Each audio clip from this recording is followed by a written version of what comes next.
네, 주안의 만나 12월 30일 수요일 묵상을 함께 나오도록 하겠습니다. 오늘 말씀은 시편 43편 말씀으로요.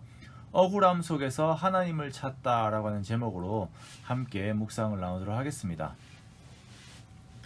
우리들의 삶에는 긍정 감정과 부정 감정이 있습니다. 긍정 감정의 경우 내가 열심히 살아간 것에 대한 정비례적인 결과를 가지고 왔을 때에 오는 감정이죠.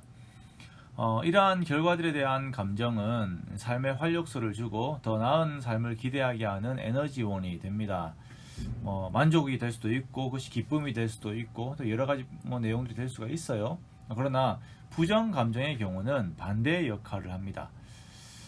이러한 감정들, 실망이라든지 화남, 분노 등은 삶에 대한 긍정적인 에너지를 소모시키고 삶의 좋은 결과물들을 낳기보다는 파괴적인 성격들을 가지고 있게 되죠.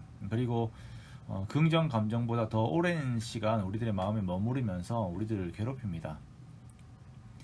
이러한 감정이 우리들에게 머문다는 것이 반드시 문제가 있다는 것을 말하는 것이 아닙니다. 이 감정들을 우리가 잘 처리하지 못하면 우리들에게 큰 영적 손실이 있다는 것을 우리가 기억을 하는 것입니다.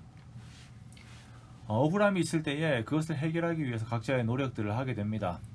혼자 그 상황들을 조립하는 경우들이 있어요. 저 같은 경우는 그런 타입인 것 같습니다. 제가 가끔 모형 비행기를 조립할 때가 있는데요. 그것을 조립하면서 제 삶을 돌아보고 그 사건들과 과정들을 다시 조립하는 시간들을 가집니다.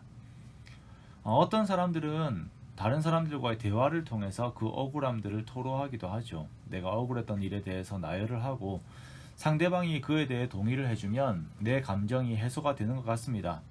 상대방이 격하게 동의를 해주고 나를 억울하게 했던 사람과 상황을 더 크게 욕을 해주면 내 감정이 더욱 시원하게 치유를 받게 되는 것 같죠.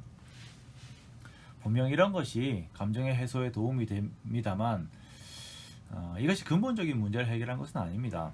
이것은 상황에 따라오는 감정이라고 하는 공기를 정화시킨 것이긴 하지만 다시 억울한 상황이 오게 되고 다시 억울하게 만드는 사람을 만나게 되면 감정의 공기는 다시 오염이 됩니다. 성경은 먼저 신실한 성도들도 이러한 억울함의 감정에 휩싸일 수 있다라고 말하고 있습니다. 오늘 시편 43편 1절 말씀해 보면 저자는 억울한 송사를 당하고 있음을 또한 경건하지 못한 민족들, 간사하고 불의한 자들로부터 당하는 억울함이 있음을 토로하고 있습니다. 성도들도 억울함이 있을 수 있습니다. 이 감정이 올라오는 것에 대해서 경건하지 못하다고 생각을 하면 안 됩니다. 성도들도 화가 날 수가 있고 억울할 수 있고 열받을 수 있고 제 표현으로는 야마가 돌 수도 있습니다. 이런 감정을 무시하고 난 그렇지 않은 사람이야, 그래서는 안 되는 사람이야 라고 스스로에게 최면을 걸게 되면 내면이 망가지게 되고 건강해지지 않게 돼요. 그렇다고 또한 이것을 그대로 표출하는 것은 신성한 성품에 참여한 자의 모습이 아니죠. 심하게 말하면 짐승과도 같은 상태가 되는 것입니다. 이러한 감정을 잘 소화해야 하는데 심리학이나 상담학에서 말하는 수많은 방법들이 있지만 그리스도인들에게 주어진 최고의 방법은 이 모든 상황을 아시고 근본부터 해결하실 수 있는 하나님 앞에 나아가는 것입니다. 시편 43편에서는 저자가 기본적으로 가지고 있는 하나님에 대한 지식과 믿음이 있어요. 첫째는 1절에서 배경으로 깔고 있는 공의로우신 하나님입니다. 하나님은 억울한 송사를 변호하시는 공의의 하나님이시고 의인이 간사하고 불의한 자에게 억울하게 당하시는 것을 못 본 채 하시는 그런 분이 아니시라는 것입니다. 자, 두 번째는 나를 버리지 않으십니다. 또한 내가 불의 속에서 슬프게 다니는 것을 원치 않으시는 하나님이십니다. 2절에서는 투정을 부리듯이 하나님께 감정을 토로하고 있어요. 하나님은 나를 버리지 않으시는 분이신데 왜 나를 버리신 것과 같은 상황이 나에게 벌어지는 것입니까? 하나님, 나는 하나님의 자녀로 원수의 압박에서 슬픔을 겪을 사람이 아닌데 왜 내가 이런 상황에 있는 것입니까? 라고 우리를 보호하시고 우리를 위하시는 하나님의 속성에 근거해서 자신의 감정을 호소하고 있는 것을 우리가 볼 수 있습니다. 자, 그리고 더욱 강구한 하나님에 대한 지식은 3절에서 하나님께서는 빛과 진리를 보내셔서 하나님의 사람을 올바른 길로 인도하시는 분이시다라는 것입니다. 자, 그리하여서 결국 하나님께서는 그 하나님의 사람의 심령이 주의 거룩한 산과 주께서 계시는 곳에 이르게 하십니다. 즉 억울함과 영적 침울에 빠져 있는 하나님의 사람이 다시 회복되어서 하나님의 전에서 하나님을 뵙고 교제하며 회복하게 하시는 분이 우리 하나님이시다는 것이에요. 이것을 고백하면서 이것을 근거로 하나님께 매달려 간구하는 것입니다. 우리가 억울한 일을 당할 때에 먼저는 진짜 이 세상의 해결자, 이 상황의 해결자는 세상의 다른 요소가 아니라 하나님이심을 기억하는 것이고, 두 번째는 그 하나님 앞에 나가 엎드리는 것, 세 번째는 하나님에 대한 성경적 지식을 근거로 계속적으로 하나님께 간구해야 하는 것입니다. 자, 이렇게 억울함 속에서 하나님 앞에 나아간 저자는 결국은 그 기도 제목과 기도 응답이 이질되지 않고 하나가 될 것에 감사하면서 그 기쁨 속에서 자신도 주를 찬송할 것을 약속하고 고백합니다. 자, 그리고 마무리를 현재 억울함 속에 있는 자신의 영혼을 또 독려함으로써 마무리를 하죠. 내 영혼아, 내가 어찌하여 낙심하며 어찌하여 내 속에서 불안해하는가?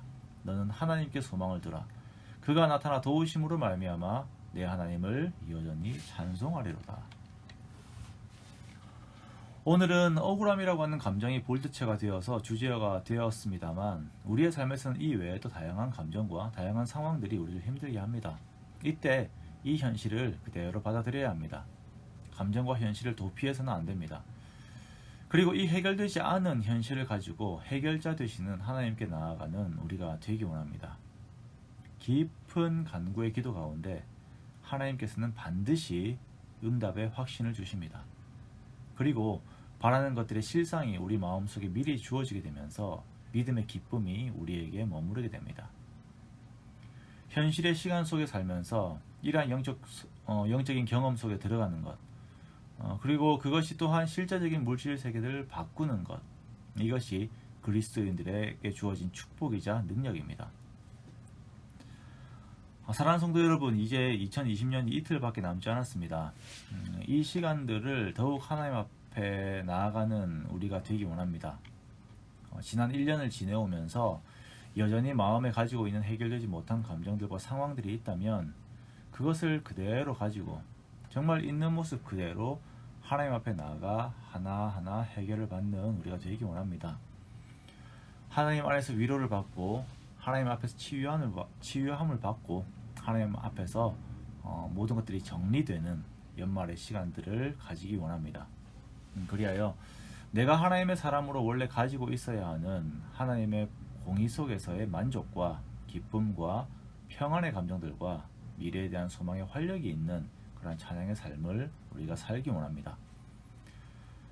하나님과의 깊은 교제 속에서 예수 그리스도를 말미암은 이러한 온전한 회복이 저와 여러분들에게 함께 하시기를 주님의 이름으로 축원합니다.